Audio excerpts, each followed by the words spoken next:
Assalamualaikum warahmatullahi wabarakatuh. Selamat pagi anak-anak ibu semuanya. Bagaimana kabar kalian hari ini? Semoga kita semua selalu diberikan kesehatan ya. Amin. Hari ini kembali lagi dengan pelajaran Bu Zahra di Matematika kelas 5 dengan pembahasan materi hari ini yaitu penjumlahan dan pengurangan pada pecahan desimal dan persen. Agar kita dapat memahami materi ini dengan baik, yuk sama-sama kita simak video pembelajaran berikut ini.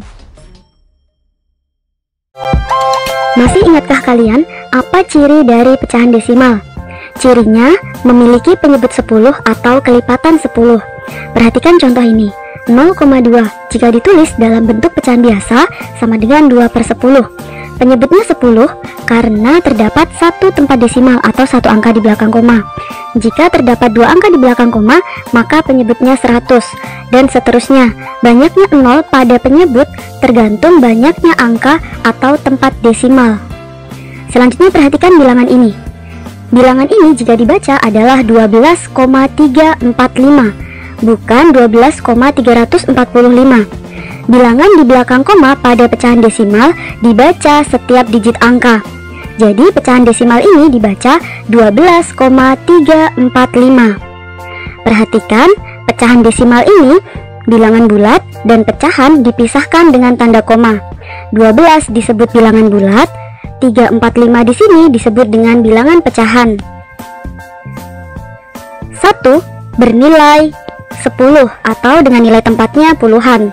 Kemudian 2 merupakan satuan yang bernilai 2, 5 merupakan perseribuan yang bernilai 5/1000, 4 merupakan perseratusan yang bernilai 4/100, dan 3 merupakan persepuluhan yang bernilai 3/10. Langkah-langkah penjumlahan desimal. Yang pertama, susun bilangan desimal dalam kolom dengan tanda koma lurus dalam kolom yang sama. Yang kedua, jumlahkan angka-angka yang urutannya sama. Contoh soal penjumlahan bilangan desimal. 3,25 ditambah 12,087. Langkah pertama, susun bilangan desimal dalam kolom dengan tanda koma lurus dalam kolom yang sama. Kita susun bilangan pertama 3,25. Bilangan kedua 12,087. Perhatikan tanda komanya lurus dalam kolom yang sama. Langkah kedua, jumlahkan angka-angka yang urutannya sama. Kita jumlahkan di sini. Kemudian kita hitung 0 ditambah 7 atau 7 tidak ada urutannya, maka kita tulis tetap 7. 5 ditambah 8 sama dengan 13, kita tulis 3 dan disimpan 1.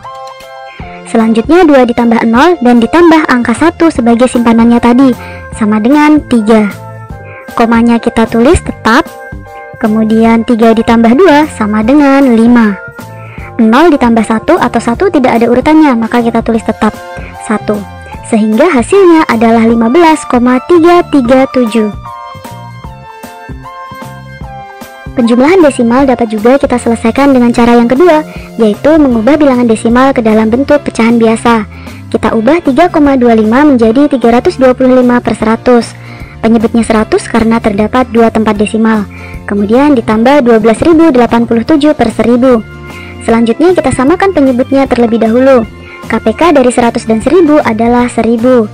Kemudian kita hitung pembilangnya, 325 kita kalikan 10. Kita peroleh hasilnya 3250. Dan 12.087 kita tulis tetap karena penyebutnya juga tetap, yaitu 1000.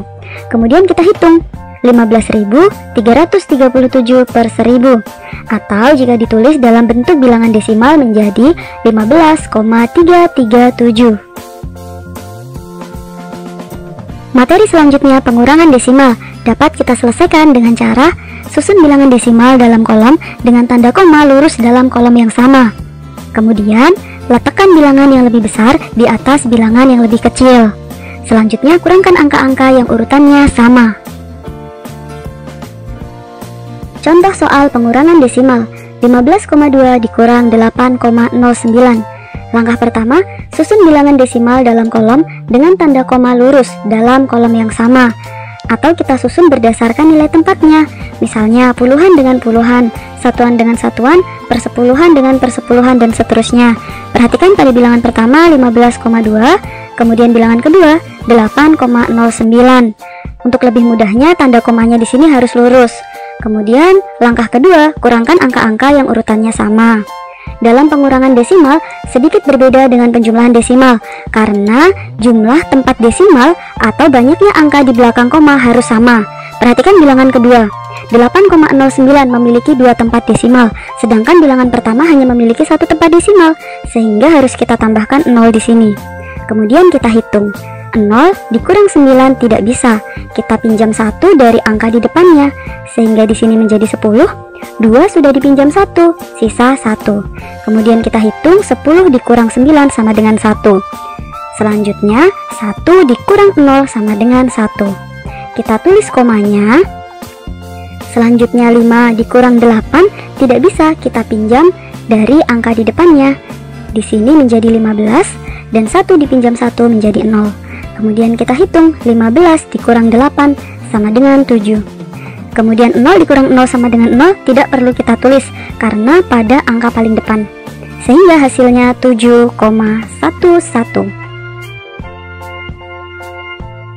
Pengurangan desimal dapat juga kita selesaikan dengan cara yang kedua, yaitu mengubah bentuk bilangan desimal menjadi bilangan pecahan biasa.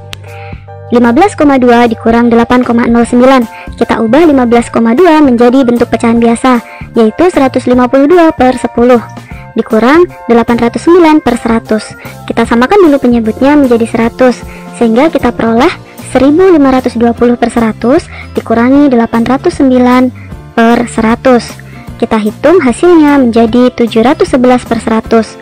Jika kita ubah menjadi bentuk bilangan desimal, hasilnya 7,11. Pecahan persen. Persen adalah pecahan yang penyebutnya 100. Jadi, persen artinya per 100. Bilangan ini dibaca 35%. 35% dapat juga ditulis 35 per 100. Penjumlahan dan pengurangan persen dapat dilakukan dengan cara menjumlahkan atau mengurangkan bilangan-bilangan di depan tanda persen. Contoh penjumlahan persen. 15% ditambah 20% dapat kita selesaikan dengan cara menjumlahkan bilangan di depan tanda persen, yaitu 15 ditambah 20 sama dengan 35%. Bagaimana jika soal dalam penjumlahan persen, bilangan di depan tanda persen merupakan bilangan desimal? Untuk penyelesaiannya tetap sama, kita jumlahkan bilangan di depan tanda persen. Contohnya 3,25% ditambah 0,5%, kita selesaikan dengan cara menjumlahkan 3,25 ditambah 0,5. Kita selesaikan dengan cara penjumlahan bersusun. 3,25% ditambah 0,5%. Kita tulis persen pada hasil. Kemudian 5 ditambah 0 sama dengan 5, 2 ditambah 5 sama dengan 7. Kita tulis komanya lurus pada tanda koma. Kemudian 3 ditambah 0 sama dengan 3. Hasilnya adalah 3,75%. Contoh soal selanjutnya, 0,4 ditambah 35%. Di sini bilangan pertama merupakan bentuk desimal dan bilangan kedua merupakan pecahan persen. Kita akan selesaikan dengan cara mengubah kedua bilangan menjadi bentuk pecahan biasa. 0,4 kita ubah menjadi 4 per 10 dan 35% kita ubah menjadi 35 per 100. Ingat, persen artinya adalah per 100. Kemudian kita samakan penyebutnya menjadi 100, sehingga kita peroleh 40 per 100 ditambah 35 per 100. Kita hitung menjadi 75 per 100, atau jika ditulis dalam bentuk persen adalah 75%, karena per 100 adalah persen. Contoh soal pengurangan persen. 57% dikurang 18%. Kita selesaikan dengan cara mengurangkan bilangan di depan tanda persen. 57 dikurang 18 sama dengan 39%. Contoh soal pengurangan persen dalam bentuk bilangan desimal. 4,3% dikurang 2,15%. Kita selesaikan dengan cara yang sama, yaitu dengan cara menghitung atau mengurangkan bilangan di depan tanda persen. Karena bilangan ini merupakan bilangan desimal, maka kita hitung dengan cara bersusun. 4,3% dikurang 2,15%. Kemudian kita kurangkan. Kita tulis tanda persen sebagai hasil. Karena di sini merupakan pengurangan bentuk desimal, kita samakan jumlah angka di belakang koma. Kita tambah 0 di sini agar bisa dihitung. Untuk operasi hitung pengurangan, 0 dikurang 5 tidak bisa, kita pinjam angka di depannya. Di sini menjadi 10, 3 dipinjam 1, sisa 2. Kemudian kita kurangi, 10 dikurang 5, hasilnya 5. 2 dikurang 1, hasilnya 1. Kita tulis tanda koma, 4 dikurang 2, hasilnya 2. Sehingga hasilnya 2,15%. Contoh soal selanjutnya, 0,65 ditambah 25%. Karena bilangan pertama merupakan bentuk desimal dan bilangan kedua merupakan bentuk pecahan persen, kita ubah kedua bilangan ini menjadi pecahan biasa. 0,65 kita ubah menjadi 65/100 dan 25% kita ubah menjadi 25/100. Karena penyebutnya sudah sama, maka kita hitung hasilnya. 65 dikurang 25 sama dengan 40/100, sehingga hasilnya 40%. Operasi hitung campuran, penjumlahan, dan pengurangan persen dapat diselesaikan dengan cara yang sama, yaitu menghitung atau menjumlahkan dan mengurangkan bilangan yang ada di depan tanda persen. Contohnya, 25% dikurang 15% ditambah 121%. Kita hitung bilangan yang ada di depan tanda persen menjadi 25 dikurang 15 ditambah 121%, sama dengan 131%. Bagaimana anak-anak? Kalian sudah memahami kan apa yang sudah disampaikan dalam video pembelajaran tadi? Untuk tugas hari ini, silakan kalian kerjakan 4 latihan soal yang ada di video ini. Silakan kalian kerjakan di buku umum 1. Kalian tulis kembali soalnya juga ya, oke? Untuk pertemuan hari ini mungkin sudah cukup ya. Semoga apa yang disampaikan dalam video pembelajaran hari ini dapat kalian pahami dengan baik. Kurang lebihnya mohon maaf. Wassalamualaikum warahmatullahi wabarakatuh.